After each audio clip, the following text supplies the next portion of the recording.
하나님의 말씀 고린도후서 8장 6절 말씀 보시겠습니다.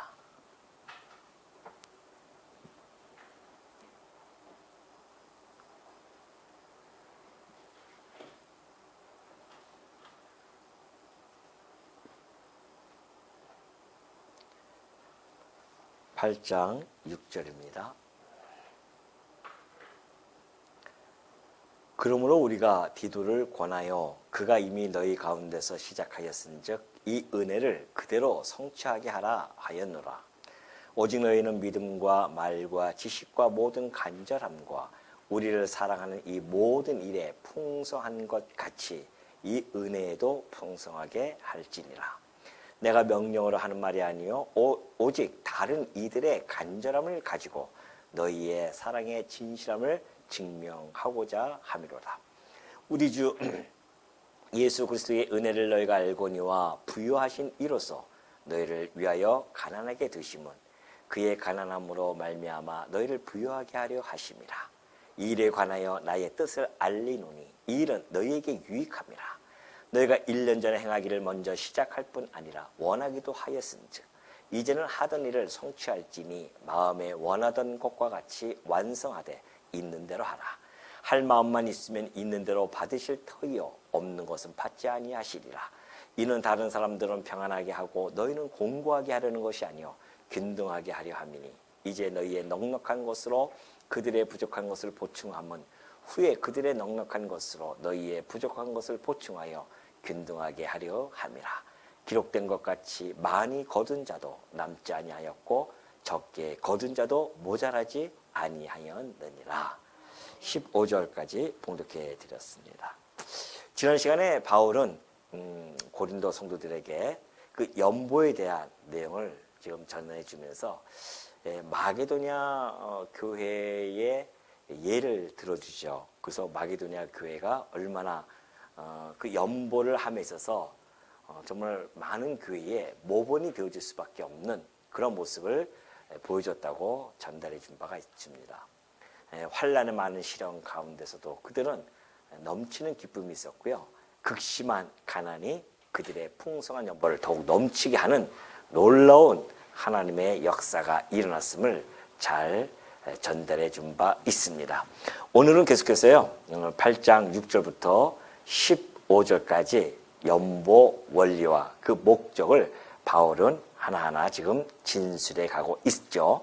자, 6절부터 8절까지 보면은 이제 고린도 교회에게 연보의 완결을 그렇게 권면하는 내용이 소개되어져 있습니다. 자, 그러므로 우리가 디도를 권하여 그가 이미 너희 가운데서 시작하였은즉 이 은혜를 그대로 성취하게 하라 하였노라. 그러니까 1년 전에 고린도 교회가 자원하는 마음으로 연보를 시작합니다. 그때에 함께 주도했던 그 인물이 바로 디도였었어요. 그러니까 디도가 이제 와서 이 소식을 전해주고 바울은 고린도후서를 적어서 다시 디도를 통해서 보내주죠. 그러니까 그때의 그 성도들에게 지금 디도가 가면은 그 디도를 통해서 너희들이 1년 전에 이미 연보를 시작했으니까 이제 다시 그 디도와 함께 그것을 완벽하게 성취하라고 하는 그러한 권면의 말을 지금 해주고 있는 겁니다.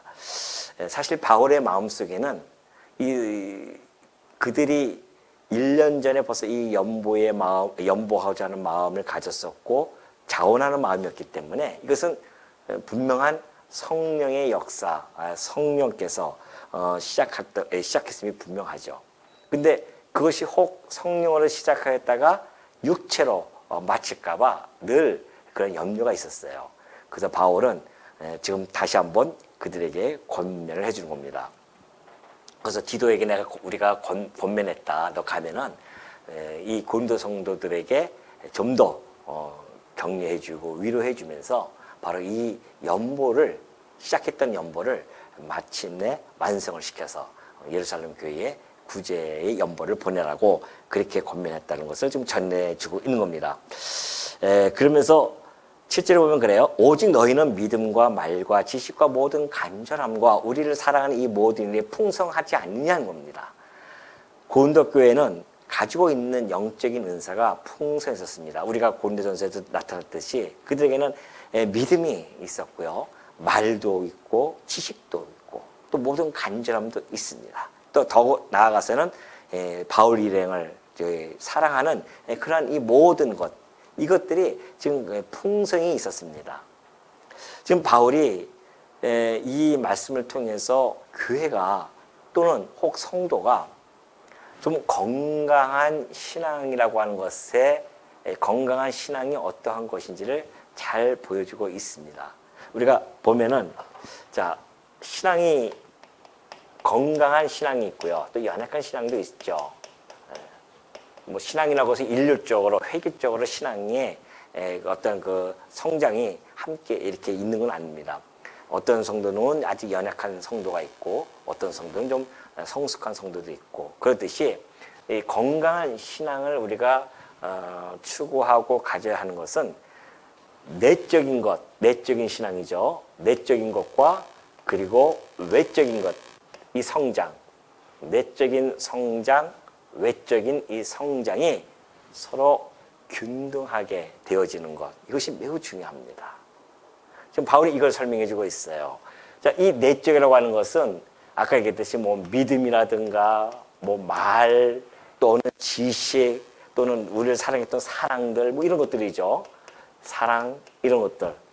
이런 것들이 하나님께서 믿음, 사랑 이런 것들은 다 이제 은사죠. 은사. 하나님께서 은사로 주십니다. 이 은사로 주시는 것들이 내적으로 성장되어지는 것, 사랑의 은사를 구하고 믿음의 은사를 통해서 점점 하고 지식도 얻게 되어지고 이러면서 성장되어진단 말입니다. 내적으로 성장이 되어져요. 그러면 그걸로 끝나는 것이 아니라 바로 내적 성장은 외적 성장으로 나타나야 됩니다. 예를 들어서 믿음에 대한 어떤 행위라든가 그런 거죠. 또는 사랑에 대한 수고라든가 뭐 이런 거죠. 그러니까 하나님께서 이 은사를 주신 것은 바로 성도를 위하여 사용하라고 은사를 주신 것이죠. 성도를 섬기는 일에 사용하라고 은사를 주신 겁니다. 은사를 주신 것은 나 유익보다는 성도 유익을 위해서요. 성도 유익을 위해서 은사를 사용하는 겁니다. 하나님께서 우리 각자에게 주신 은사가 있잖아요. 저는 가르치는 하나님의 은사를 주셨기 때문에 목사로서 우리 성도님에게 유익을 주기 위해서 말씀을 준비하고 여러분들에게 전달해주고 그런 것이죠. 뭐 장로님은 또 장로님의 그 은사가 있지 않습니까? 그 은사를 가지고서는 성도를 다스리고 성도를 섬기는 일, 성도를 유익하게 하기 위한 것들, 집사도 마찬가지고요. 이런 은사를 통해서 성도의 유익을 꾀하는 것, 이것이 바로 균등 있게 나타나야 됩니다. 어떤 분들은 뭐 믿음이 있다고 하지만은 이거 믿음이 행위로 나타나지 않으면 사실은 그것은 진정한 성장되어진 믿음은 아닙니다. 건강한 신앙은 아니에요. 건강한 신앙은 항상 균등하게 균형 있게 이렇게 나타나야 됩니다. 내 안에 있는 내적인 신앙의 어떤 성숙도가 곧 외적으로 나타나야만이 이것이 건강한 신앙인으로서 또한 성숙한 그러한 신앙인으로서 우리가 알 수가 있는 겁니다. 근데 여기는 하나도 안 나타나고 우리 자기만을 알면서 이 은사를 가졌다고 하는 것은 사실은 어불성설입니다. 그렇게 되어질 수가 없죠. 하나님께서 주신 이 은사를, 사랑의 은사가 가지고 있으면은 반드시 그 사랑의 힘은 수고를 낳게 되어져 있고요. 믿음의 은사를 주시면은 그 믿음의 행위는 반드시 나타날 수밖에 없습니다. 그래서 이러한 것이 바로 건강한 신앙임을 잘 보여줬죠. 그 바울이 이걸 지금 요구하는 겁니다. 너희들이 하나님께서 주신 믿음, 말, 지식, 우리에 대한 사랑, 간절함 얼마나 너희들이 있느냐. 하나님 얼마나 풍성하게 주셨냐 말이죠. 그렇다고 한다면 그 풍성함을 성도 유익을 위해서 나타내라는 겁니다. 그 7절의 말씀이에요. 풍성한 것 같이 이 은혜에도 풍성하게 할지니라 그런 거죠. 8절에 보면은 내가 명령으로 하는 말이 아니요. 혹시 이렇게 이야기하다 보면 성도들이 이거 바울이 명령하는 것처럼 억지로 그렇게 시키는 것처럼 하는 게 아니라는 겁니다. 만약에 명령을 해서 하는 것이라고 한다면 이 연보라고 하는 것이 명령을 해서 한다고 하는 것은 율법의 행위입니다. 그거는 그게 아니라는 것이죠. 그래서 내가 명령을 하는 말이 아니요 오직 다른 이들의 간절함을 가지고 너희의 사랑의 진실함을 증명하고자 함이로라 그래요. 이 마게도냐의 간절함이죠. 다른 이들의 간절함은 곧 마게도냐 성도들의 간절함입니다. 그들의 간절함을 내가 너희들에게 모본으로 보여줬는데 너희도 그렇게 따르기를 내가 원한다. 그런 얘기예요. 그러니까 바울의 관심은 고린도 교인들의 그 사랑의 진실함에 관심을 늘 가지고 있습니다. 그들이 사랑의 진실함, 곧 사랑을 가지고 있다고 한다면 그 사랑이 얼마나 진실한지를 증명하고 싶은 거예요, 바울은. 그래야 그들이 가지고 있는 그 영적인 풍성함이 그 사랑의 증명으로서 나타난 거죠. 그러니까 구제 연보를 통하여 고린도 성도들이 얼마나 그리스도를 사랑하는 마음이 간절하고 진실한지를 증명할 수 있다는 겁니다. 그래서 연보를 통한 이 진실된 사랑의 이 표현에 바울은 관심을 가지고요. 이 구제 연보라고 하는 것, 그것은 곧 사랑의 진실함을 증명하는 데 있다는 것을 잘 보여줍니다. 그리스도께서, 예수님께서 이 땅에 오셔서 내가 너희를 사랑한다고 했는데 그 사랑을 보여주지 않고서는 말로만 사랑하고 그럼 되겠냐 말이죠. 보여주시잖아요. 어디서요? 십자가 위에서 증명해 주십니다. 당신을 헌신하고 희생하면서 당신의 사랑을 십자가에서 증명해 줬어요. 그리스도의 지체들은 그 사랑을 받은 자들은 그 사랑에 대한 진실함의 증명을 할 의무가 사실은 있는 거죠. 그 바울이 그걸 설명해 주고 있는 겁니다. 그래서 그 마게도냐의 그 성도들의 그런 것처럼 너희들도 정말 사랑의 그 진실함을 증명코자 내가 너희들에게 권면하는 것이다 라고 지금 설명해 주고 있습니다. 어떤 우리가 구체적인 행동이 없는 그런 사랑은요, 사실은 다른 사람들에게 그 사랑이 잘 전달되지 않죠. 내가 말로만 사랑한다고 해놓고 구체적인 행동이 나타나지 않는다고 한다면은 그것은 뭐 그 사람이 저 사람이 나를 정말 사랑해 라고 하는 것을 느낄 수가 없어요. 우리가 사실 뭐 말은 잘 하지 않습니까? 우리가 사랑합니다, 서로 사랑해 뭐 하지만은 실적으로 정말 우리가 성도에 대한 사랑이 나타나지 않는다, 표현되지 아니한다. 말로만 아니라 행동으로 표현되지 않는다고 한다면 사실 그 사랑은 진실되어진, 증명되어진 사랑은 아닐 수 있음을 바울은 지금 여기서 밝혀주고 있습니다. 그러면서 9절을 보면은 우리 주 예수 그리스도의 은혜를 너희가 알거니와 부요하신 이로써 너희를 위하여 가난하게 되심은 그의 가난함으로 말미암아 너희를 부요하게 하려 하심이라. 바울이 이제 연보의 원리를 잘 설명해 주고 있죠. 원리는 뭔가? 그리스도의 은혜를 그 은혜를 우리에게 베풀어 줬다는 겁니다. 그것이 바로 너희가 알다시피 하나님 예수 그리스도는 부유하신 분이 아니라는 것이죠. 예수 그리스도의 이 부라고 하는 것은 절대적인 부입니다. 우리 인간들이 가지고 있는 부하고는 달라요. 인간의 부는 상대적이잖아요.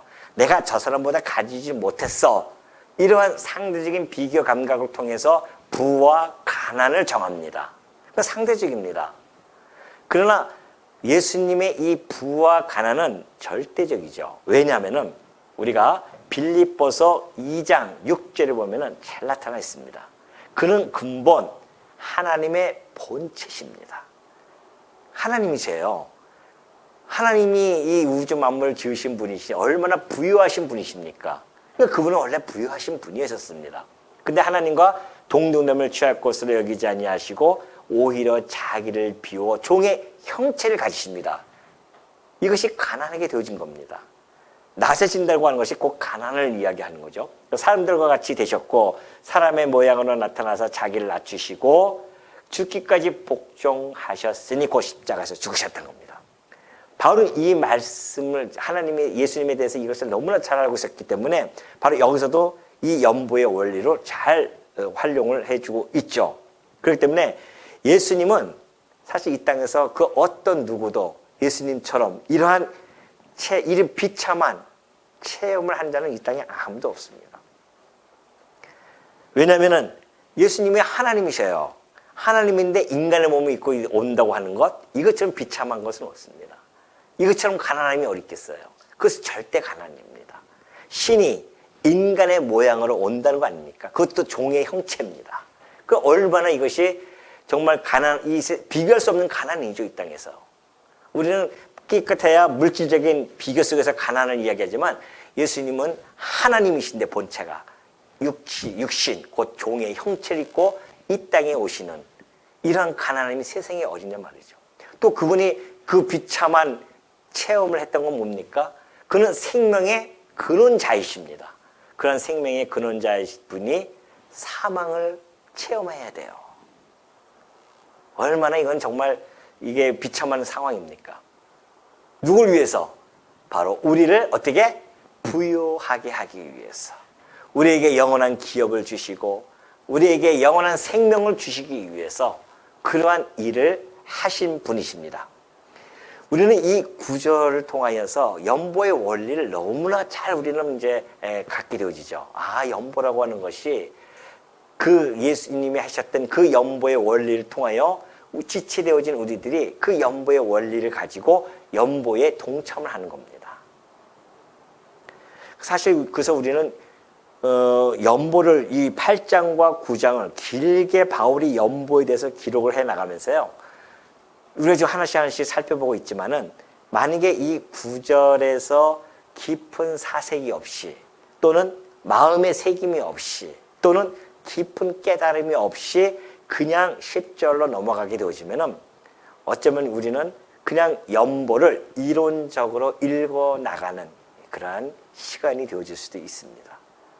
바로 우리는 이 9절 앞에서 무릎을 꿇고 깊이 생각을 하고 또 마음에 되새겨야 됩니다.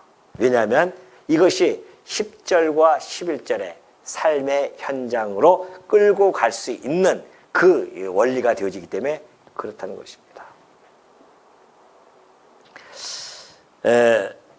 사실 우리가 고린도전서 9장 11절 보면은 이 원리를 통해서 우리가 알 수 있는 것은 바울이 우리가 살펴봤지 않습니까? 우리가 너희에게 신령한 것을 뿌렸은즉 너희의 육적인 것을 거두기로 너희가 과하다고 할 수 있겠느냐는 겁니다. 이것이 이제 10절과 11절에서 삶의 현장 속에서 바울이 전하고자 하는 것이죠. 10절 한번 볼까요? 이 일에 관하여 나의 뜻을 알리노니 이 일은 너희에게 유익함이라. 너희가 1년 전에 행하기를 먼저 시작할 뿐 아니라 원하기도 하였은즉 이제는 하던 일을 성취할지니 마음에 원하던 것 같이 완성하되 있는 대로 하라. 그렇게 이야기합니다. 자, 하나님, 우리가 이제 그리스도께서 우리들에게 부유함을 주신 것은 신령한 것이죠. 그 신령한 것을 우리는 받았어요. 예루살렘 교회로부터 고린도 교회도 신령한 것을 사실 빚진 겁니다.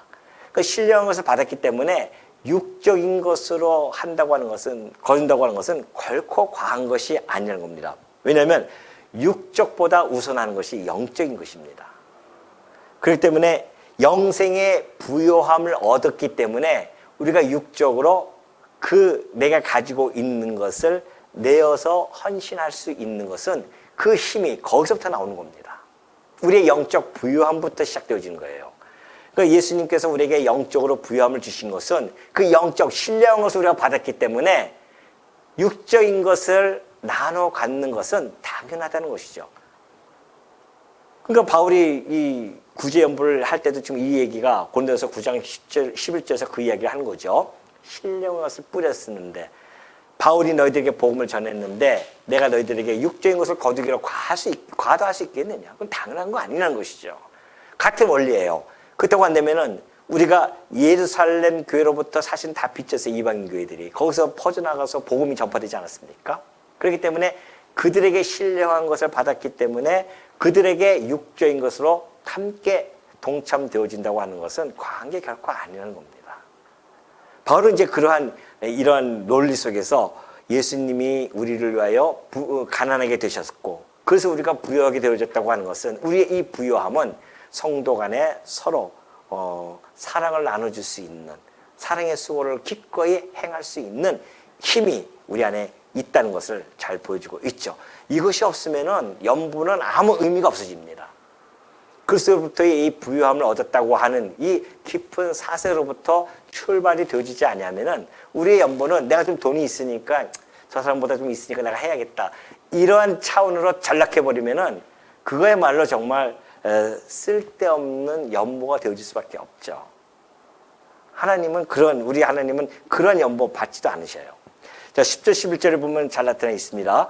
내가 나의 뜻을 이제 알리겠다. 이 일에 관하여. 그래서 바울의 뜻은 뭔가? 너희에게 유익한 것인데, 이 일은 너희에게 유익한 것인데, 너희가 1년 전에 행하기를 먼저 시작하지 아니하는 것입니다. 고린도 교회가 사실은 많은 교회보다 먼저 시작했어요. 예루살렘 교회를 향해서 구제 연보를 해야겠다. 왜? 예루살렘 교회가 너무너무 지금은 급빈하게 되어졌습니다. 기근이 오고 아주 어려운 상태에 있었거든요. 그 소식들이 막 퍼져나갑니다. 예루살렘 교회가 정말 막 힘들어지는 교회, 힘들고 어려움이 많았었어요. 이제 조금 있으면 뭐가 오냐면은 예루살렘 멸망이 옵니다. 한 4, 5년뿐이 안 남았어요. 그 14, 5년 동안 예수님이 말씀하신 대로 막 그냥 어려움이 닥쳐오기 시작하고 기근이 오고 전쟁의 소문이 나오고 막 어려움이 온단 말입니다. 그러니까는 우리가 이방인 교회들이 그 교회를 향하여 나 몰라라 할 수 없는 겁니다. 그래서 고린도 교회가 자원하는 마음으로 그것도 시작을 했어요. 그래서 마게도냐 성도들도 그걸 보고서는 그들도 뒤늦게 동참을 했는데 오히려 그들이 더 간절하게 그것을 완성시켜 놓고 보냈단 말입니다. 근데 고린도 교회는 맨 처음에 그렇게 해놓고서는 용두사미처럼 그렇게 흐지부지 끝날 지금 형편이 있으니까 바울로서는 마음이 얼마나 애타는지 모르는 겁니다. 그 돈을 걷어서가 문제가 아니라 그 교회, 고린도 교회의 성숙을 위한 건강한 신앙을 위한 그러한 마음가짐 때문에 바울은 그런 마음을 지금 이들에게 전달해 줄 수밖에 없는 겁니다. 그래서 그들에게 연보에 대해서 적극적으로 참여하라고 그렇게 이야기합니다. 그래서 바울이 지금 연보 참여죠. 연보를 참여하는 데에 당위성을 잘 밝혀주고 있어요. 지금 이 본문에서는 바울이 여러 가지 상황을 들어주면서 너희들이 연보에 참여해야 된다. 그 당위성이 있다. 왜? 연보라고 하는 것은 뭐예요? 성도 섬기는 일이란 말입니다. 이것이 연보라고 하는 것은.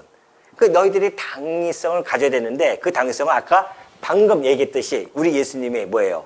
예수 그리스도로 말미암아 우리가 어떻게 했다? 부유하게 되었다. 예수 그리스도의 은혜로, 그러죠? 예수 그리스도의 은혜로 우리가 부유하게 되어졌잖아요. 그러면 그 부유함을 가진 자들이 뭘 맺어라? 열매를 맺으라는 겁니다. 사랑의 열매를 맺으라는 것이죠. 이것이 연보를 성도들이 연보에 참여의 당위성입니다. 우리가 예수 그리스도의 은혜를 통하여 부유함 되어진 자들은 그래서 연보에 누구든지 다 동참하게 되어지는 당위성을 갖는 겁니다. 액수가 문제가 아니에요. 연보로 가는 것은 액수가 문제가 아니라 이제 좀 있어 나오겠지만은 우리가 당연히 해야 할 일들입니다. 그것은 예수 그리스도의 은혜로 부유함을 얻었기 때문에 그 부유함을 우리가 가지고 있는 이 물질을 통하여서 표현해내는 것이거든요. 지금 이 10절, 11절에서도 바울이 그래서 이제 완성하자 그렇게 이야기하면서 11절에 보면 그러잖아요. 이제는 하던 일을 성취할지니 마음에 원하던 것과 같이 완성하되 있는 대로 하라. 너희들이 먼저 원해서 그렇게 한 일이었다는 것이죠. 그래서 자원하여 시작했으니 두 번째입니다. 자, 너희들이 자원하여 뭐 했다? 시작했어요. 그러니 너희가 완성을 해야 된다. 용두사미처럼 끝내면 안 된다는 겁니다. 너희가 이미 1년 전부터 자원하여 시작하는 일이 아니겠느냐. 그러니 너희가 연보에 적극적으로 참여해서 이 성도 섬기는 일을 어떻게 해라? 완성해라. 그러죠. 그런 책무가 사실 있는 거죠. 그러면서 12절 할 마음만 있으면 있는 대로 받으실 터이요 없는 것은 받지 아니하시리라. 아주 중요한 내용이 12절에 나타나는데요. 연보를 하는 태도, 그리고 이 태도와 방법에 있어서 바울의 입장을 잘 설명해 주고 있죠. 아까 얘기했듯이 어떻게 하라? 할 마음만 있으면 그래요. 있는 대로 받으실 터요. 그 11절도 그러지 않습니까? 너희가 마음에 원하는 대로 하되 있는 대로 하라고 하는, 있는 대로 그렇게 하라고 하죠. 사실 마게도니아 성도들이 연보의 그 과정을 설명할 때는 뭐라고 했습니까? 그들은 힘에 지나도록 했다고 그렇게 이야기했습니다. 근데 고린도 성도들에게는 너희도 힘에 지나도록 하라. 그게 아니라 뭐예요? 있는 대로 하라. 그런 겁니다. 바울이 그들이 혹 부담을 가질까 봐 그런 세심한 표현을 잘 해주고 있는 거죠, 지금. 그래서 지나친 압박감을 느끼면 안 되잖아요. 연보라는 걸 즐겁고 기쁜 마음으로 해야 되는데 혹 압박감을 느낄 것을 염려했기 때문에 이 바울이 세심하게 그렇게 살펴서 있는 대로 그렇게 하라, 그렇게 설명을 해주고 있는 것이죠. 자, 연보라고 하는 것은 결코 자신의 지금 수중에 아무것도 없는데 억지로 쥐어짜내서 뭐 은행에서 그냥 대출을 받아가지고서는 그렇게 해서 연보를 하는 것이 아니라는 겁니다. 아주 불가능함에도 불구하고 마치 그냥 가능한 것처럼 그렇게 막 선동을 시켜가지고서는 위장하고 포장해서 그렇게 해서 기분에 확 이끌려가지고서는 과도하게 그렇게 연보를 하는 것이 결코 아님을 잘 밝혀주고 있어요. 그래서 바울이 여기서 얘기했듯이 어떻게 해라? 할 마음만 있으면 되는 거예요. 연보라고 하는 것은 할 마음만 있어야 됩니다. 먼저 마음이 중요한 거예요. 일단 자원에서 연보하고자 하는 그 마음이 있기만 하면 됩니다. 현재 있다고 한다면.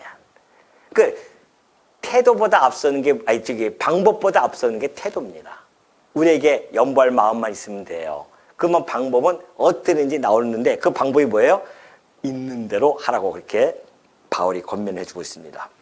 우리가 할 마음도 없이 만약에 그냥 연보를 한다고 하면은 그것은 하나님께서 받으시지 않는다는 겁니다. 할 마음만 있으면 있는 대로 받으세요, 연보를. 근데 만약에 없는 것은, 하나님은 없는 것은 받지 아니하신다는 겁니다. 우리가 한때는 연보에 대한 개념을 잘못 이해를 한 적이 있었습니다. 왜? 그렇게 배웠으니까. 저도 그렇게 그전에 그렇게 배웠어요. 연보가 뭐 하나님께서 무슨 코 흘리게 그 돈을 갖다가 뭐 먹겠냐고 하면서 막 그런 얘기를 했었죠. 혹시 들은 적 있습니까? 그런 얘기도 있었어요, 진짜. 그래서 연보라고 하는 것은 우리가 쓰는 거지 하나님 쓰냐, 뭐 하나님 무슨 돈이 필요하냐 하면서 우리가 전기세 내고 물세 내고 막 이런 이야기를 듣는 바람에 연보에 담겨져 있는 그 정말 신령한 의미가 완전히 상실되어집니다. 그래서 한때 우리 이 강남로의 연보의 개념이 회비의 개념으로 바뀌어버렸어요. 회비처럼 생각했었습니다. 정말 잘못된 거죠. 근데 이론, 연보란 무엇인가라고 하는 그 이론에 그 보면은 그렇게는 쓸 때는 성경대로 쓰니까 그렇게 얘기 안 했는데 설명할 때는 그렇게 설명해 주는 바람에 성도들이 그런 데는 또 관심이 많잖아요. 그러니까 거기에 확 빠져버리더라고요. 그래서 야, 그렇지, 우리가 쓰는 회비지. 이렇게 해줘서는 회비니까 내도 되고 안 내도 되는 거예요. 그렇게 바뀌더라고요. 근데 우리가 아시다시피 여기도 좀 바울이 얘기했듯이 그 연보를 어떻게 해요? 할 마음만 있으면 있는 대로 하나님께서 받으실 터이요. 없는 것을 하나님이 받지 아니하신다는 겁니다. 우리가 빌립보서 4장 18절에서도 잘 보여주고 있잖아요. 바울이 내게는 모든 것이 있고 빌립보가 이제 에바브로를 통해서 연보를 가지고 왔어요. 그 신앙생활, 이 감옥생활을 하니까 얼마나 필요하겠습니까, 돈이 바울이. 그래서 가져왔어요. 그러니까는 바울이 편지 쓰면서 내게는 모든 것이 있고 또 풍부한지라 에바브로 네 편에 너희가 준 것을 받음으로 내가 풍족하니 이는 받으실 만한 향기로운 재물이라고 그래요. 바울이 쓸 것을 가지고 왔는데도 불구하고 바울은 그것을 하나님께서 받으실 만한 향기로운 재물이라고 그렇게 이야기합니다. 하나님을 기쁘시게 한 것이라 그래요. 바울이 밥 먹을 때 필요하고 쓰고 감옥할 때 쓰고 그게 왜 하나님께 기쁘시고 하나님께는 향기로운 제물이 되어지냐 말이죠. 바울에게 주어진 그 복음을 전하는 일에 쓰여지는 거랑 마찬가지란 말입니다. 그러니까는 우리가 연보를 한다고 하는 것이 그냥 단순하게 우리가 쓰고 하는 것이 아니라 이것이 이 건물을 유지하고 또 이 목회자의 또 생활비를 또 해야 되고 이런 모든 것들이 복음 사역을 위한 그의 나라와 의를 이루기 위한 하나의 다 방편들이란 말입니다. 하나님께서 기쁘시고 향기로운 제물로서 우리가 받아주는 겁니다. 그래서 한때는 우리가 제가 기도할 때 항상 그러잖아요. 우리에게 주신 것 가지고 우리가 하나님께 드린다고 하는 이런 표현들이 성경에 있는 말 그대로의 표현이거든요. 그래서 어떤 사람들은 어떤 데는 뭐 연보 기도도 안 하고 그냥 하는 데도 있는데 잘못된 겁니다. 이거야말로 정말 우리가 거룩한 산 제물로서 드려지는데 연보는 그 한 거룩한 산 제물의 부분이에요. 그것도 하나님께 드려지는 하나의 예배의 한 부분이라는 것이죠. 결코 우리가 우리가 쓰는 그런 회비 같은 그런 개념이 아니라 하나님께 드리는 예배의 뭐다? 한 부분입니다. 그만큼 연보가 얼마나 신령한 것이고 귀중한 것인지 몰라요. 그러니 마음만 있으면 우리에게 주시는 이 부요함이 있는데 그 마음을 하나님이 주시지 않겠냐 말이죠. 그 마음을 가지고서는 해 나가는 건데 하나님은 우리의 마음을 보신다는 거 아니겠어요? 하나님은 우리의 연보의 명세표를 보시는 분이 결코 아닙니다. 얼마 했냐 그 명세표 매달 달에 얼마였고 이걸 보시는 분이 아니라 우리의 뭘 봐요? 중심을 보여요. 마음을. 네가 어떤 마음으로 지금 연보를 하고 있느냐 이거예요. 내가 너를 부여롭게 했는데 너는 너의 마음을 너의 이 부여로움을 어떻게 지금 나눠주고 있느냐. 그러한 마음을 보시는 분이시기 때문에 우리가 착각하면 안 된단 말입니다.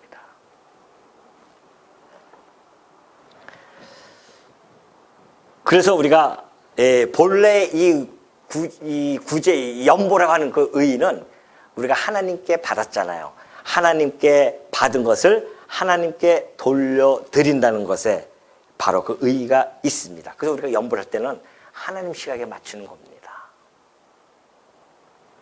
그러니까 우리가 만약에 이 은혜를 깨닫지 못했다고 한다면 연보가 나올 수가 없어요. 은혜를 깨달으면 연보가 나올 수밖에 없습니다. 근데 은혜를 깨닫지 못한 사람들도 연보할 수도 있어요. 그것은 자기의 의를 세우기 위한 겁니다. 하나님의 의가 아니라 자기 의를 세우기 위해서 연보하는 사람도 있습니다.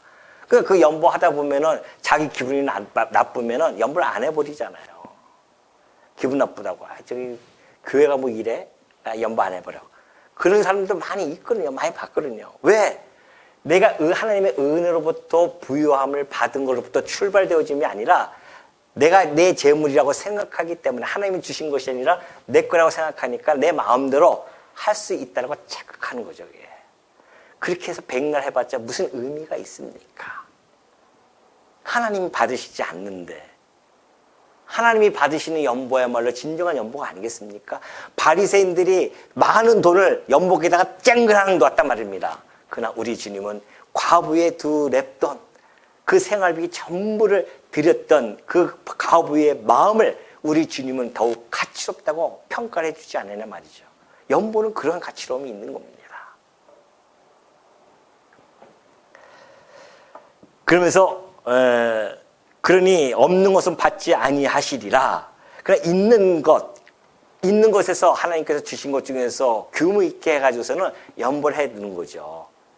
그러니까 어떤 사람들은 내가 이 다음에 돈을 많이 벌면은 내가 연보하겠다. 이런 분들은 내가 많이 만났는데 거의 안 하더라고요. 그래서 내가 그렇게 하지 마라 제발. 그런 얘기 하지 마라. 콧바구니도 안 끼죠 제가. 내가 이 다음에 하면 돈만 벌면 하여튼 연보를 내가 하여튼 뭐 빌딩으로 짓겠다. 뭐 어떤 얘기를 하는데 저는 그런 얘기 콧바구니도 안 낍니다. 그러면 무안하잖아요. 목사가 좀 이렇게 그러시냐고 막 그럴 줄 알았는데 콧방울도 안 끼워요. 왜요? 하나님이 지금 주신 거 가지고 하세요. 10,000원 주셨으면 10,000원 범위 안에서 마음을 다해서 하면 되는 것이고 10만 원 주셨으면 10만 원, 100만 원 주시면 100만 원 범위 안에서 하면 됩니다. 각자가 하나님 주신 그 은혜를 깨닫고 그 부유함 속에서 기쁨과 자원하는 마음으로, 그것이 연보의 진정한 연보고 하나님이 받으시는 연보지, 누구 눈치 보면서 하는 연보? 그거 아무 의미 없습니다. 내가 눈치 보면서 하는 연보 가지고서는 이 교회가, 이게 하나님께서 당신이 교회 머리 되신 그리스도께서 이 교회를 끌고 가시는 것이, 그런 연보 가지고 끌고 가시는 것이 아니란 말입니다. 정말 우리 성도님들의 기쁨과 즐거움과 그 부유함의 감사가 나와서 그 연보를 기쁜 마음으로 드려질 때에 자기 삶의 한 일부분으로서, 예배로서 드려질 때 하나님께 기뻐 흥명을 받으시고, 그걸 통해서 당신의 이 사역, 이 하나님의 사역, 뜻을 이루어 가신다는 거 아니겠습니까? 우리는 거기에 쓰임을 받으니까 그래서 기쁜 것이고, 이런 연보에 대한 깊은 의미가 사실은 이 8장과 9장에서 바울은 계속해서 언급하면서 전달해주고 있는 것입니다. 그러면서 이는 다른 사람들은 평안하게 하고 너희는 공고하게 하려는 것이 아니요 균등하게 하려 하는 것이니 이제 너희의 넉넉한 것으로 그들이 부족한 것을 보충함은 후에 그들의 넉넉한 것으로 너희의 부족한 것을 보충하여 균등하게 하려 함이라. 기록된 것 같이 많이 거둔 자도 남지 아니하였고 적게 거둔 자도 모자라지 아니하였느니라. 그래요. 자, 바울이 지금 이렇게 이야기하는 것은 너희들로 하여금 막 공고하게 힘들게 하려는 것이 아니라, 다른 사람은 그러면 예루살렘 교회는 아주 평안해지고 너희는 힘들게 해가지고 연보하면 너희는 힘들고 공고해지고 이 사람들은 평안해지고, 그런 게 아니라는 겁니다. 뭐 하는가? 서로 뭐 한다? 균등하게 하려는 것이다. 그런 거죠. 균등하게. 이제 너희의 넉넉한 것으로, 혹시 너희들이 넉넉한 것이 있으면은 그들의 부족한 것을 보충해 주는 겁니다. 그리고 너희의 이 부족한 것을 보충하여 균등하게 하는 것이죠. 그래서 연보의 그 한자 개념이 그래서 잘 표현되어져 있는 겁니다. 자기가 가지고 있는 것을 내놓아서 보충해 주는 거 아니겠습니까? 그래서 여기가 모자란 것을 좀 채워주고, 또 나중에 내가 또 모자랄 때에 그쪽에서 채워주고, 이런 서로 호혜성을 가지고 있는 겁니다. 그래서 세 번째, 같은 지체예요. 우리는 같은 지체로서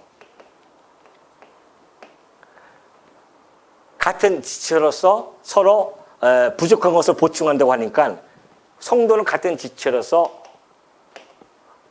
호혜성 관계입니다. 호혜성 관계예요. 서로가 은혜를 나눠주는 그런 관계입니다. 성도는 같은 지체니까. 그 오른손이 부족하면 왼손이 채워주고, 왼손이 부족하면 오른손이 채워주는 그러한 서로 호혜성을 가지고 있는 관계라예요. 그렇기 때문에 이 연보의 참여의 당위성이 여기에 있는 겁니다. 우리가 지체가 지금 어렵고 힘들다고 한다면은 그 은혜를 나눠주는 거예요. 내가 받은 은혜를 나눠주고, 또 그 내가 어려울 때 그 지체가 또 내게 어려워지고 해주고. 우리가 교회에서도 마찬가지 아닙니까? 연보할 때에 어떤 분은 힘을 다해서 정말 힘을 다해서 하죠. 어떤 분들은 많이 벌지 못하니까 조금 할 수밖에 없고, 그럴 수밖에 없잖아요. 근데 어떤 분이 그러다가 또 그분이 지금은 힘들지만은 또 하나님께서 또 부유함을 줄 수가 있잖아요. 그 부유함을 가지고 또 그때는 또 저분이 또 약해질 수가 있으니까 그분을 위해 그분의 몫을 더 내어 놓아서, 그래서 교회가 또 되어질 수 있는, 운영되어질 수 있는, 또 이 하나님의 뜻을 이루어 나갈 수 있는 그런 것들이, 그저 서로가 이렇게 크게 모자라지 않도록 그렇게 서로 균등하게 해 나갈 수 있는 것, 이것이 연보의 하나의 원리 중에 중요한 한 부분을 차지합니다. 그래서 바울은 구약의 이스라엘 백성들이 광야에서 했던 그 말씀을 가지고 이것을 잘 인용해 주고 있죠. 기록된 것처럼 많이 거둔 자도 남지 아니하였다는 거 아니겠어요? 하나님께서 매일 만나를 주시는데 어떤 사람은 만나를 2그릇이나 가지고 갑니다. 만나 단지에다 담아서 좋아서 갑니다. 어떤 사람은 한 단지만 가지고 가요. 하나님께서 요것만 채워라 했는데, 한 단지만 채워라 했는데 그것만 채우면 가면 되는데 그냥 2단지를 채워 간단 말입니다. 내일 해먹으려고. 근데 내일 가보니까 다 썩어 없어져요. 하나님이 우리에게 주시는 그 부유함이 있습니다. 혹시 재물로, 이 세상의 재물로 부유함이 있을 수 있어요. 그것이 많다고 꼭 좋은 것만은 아니거든요. 그것이 나중에 썩어서 버려질 수도 있습니다. 내게 만약에 그것이 주신다고 한다면 그것을 함께 나눠서 서로 평균하게 균등하게 그렇게 되어진 것이 사실은 이 연보에 담겨져 있는 아주 중요한 하나의 원리 중에 하나입니다. 그래서 교회가 없는 분들은 적게 하더라도 마음을 다해서 하는 것이고 이 좀 부유하신 분들도 마음을 다해서 하시고 그래서 서로가 그 마음을 하나님께 드려지고 하나님께서 드려진 연보를 가지고 서로가 평균이 되어져서 그렇게 큰 부담 없이 정말 이뤄나갈 수 있도록 하는 것이 교회 안에서의 그 연보의 중요한 원리임을 여기서 바울은 잘 밝혀주고 있습니다. 그렇기 때문에 이 연보라고 하는 것이 구제 연보도 마찬가지지만 단순하게 먹을 것을 그냥 주어지는 그렇게 어떤 그 정말 냉랭한 차가운 그런 의무 수행이 아닙니다. 결코 우리 교회에서의 그 연보라고 하는 것은 같은 지체로서 서로 호혜성의 관계를 가지고 나눠지는 그런 연보이기 때문에 서로가 그 연보를 통하여 사실은 식탁에 초대하는 겁니다. 정중하게 정말 식탁에 존중해 주면서 식탁에 참여해 가지고서는 그 식탁 안에서 서로 사랑을 나누고요. 서로 감사를 나누게 되어지고 뿐만이 아니라 기도도 나누어지고 관심도 나누고 함께 복음을 나누는 자리 그것이 사실은 연보 안에 담겨져 있는 의미입니다. 우리가 단순하게 저희 봉투에 연보하면 딱 떨어뜨려서 끝나는 것이 아니라 그 연보를 내가 해서 얼마나 힘들게 우리가 일합니까? 일해서 힘들게 해서 연보를 할 때에 그 연보 안에는 지체들이 함께 다 식탁에 모여서 함께 사랑을 나누고 함께 뭐예요? 기도를 나누고 함께 관심을 나누고 함께 복음을 나누는 그러한 멋들어진 그러한 연보가 되어지는 겁니다. 그럼 단순하게 내가 줬으니까 먹거리를 좀 해결해 준다 그런 차원이 결코 아님을 바울은 여기서 계속해서 그들에게 전달해 주고 있죠. 그렇기 때문에 구약 백성들은 광야에서 40년 동안 가면서 함께 가는 여행가들 아닙니까? 같이 손붙잡고 가는 같은 민족으로서 그 지상의 가나안 땅을 향해 가지만은 성도는 이 세상의 광야와 같은 이 세상에서 함께 같은 지체로서 호혜성 관계이기 때문에 서로 그 천상의 가나안을 향해서 함께 걸어가면서 어렵고 힘든 지체가 있으면은 좀 있는 지체들이 함께 좀 손을 내밀어서 그 어려움을 좀 해결해 주고 이러면서 함께 가는 것 이것이 지상교회 우리 이 천상에 있는 이 가나안을 향해서 가는 성도들의 아름다운 그런 모습인 줄 알고요. 이 연보 성도 섬기는 일이 당연히 우리가 그 연보에 참여해야 할 당위성은 이러한 내용들을 바울이 지금 설명해 주듯이 하나님의 은혜에 부유함을 받았기 때문에 열매를 맺어야 하는 것은 당연한 것이고 우리가 자원하여 우리가 연보하지 않습니까? 그렇다고 한다면 우리가 올 초에 다 시작해서 계획을 연보했다고 한다면 완성을 해나가는 것 또 같은 지체로서 함께 호혜성의 관계이기 때문에 그 아름다운 그 영적인 식탁, 육적인 식탁에 다 함께 참여가 되어지는 귀한 시간이라는 것을 마음속에 간직하시고요. 그 연보에 대한 의미를 잘 간직하시면서 여러분들이 함께 참여되어지는 성도님들이 되어지기를 당부드립니다.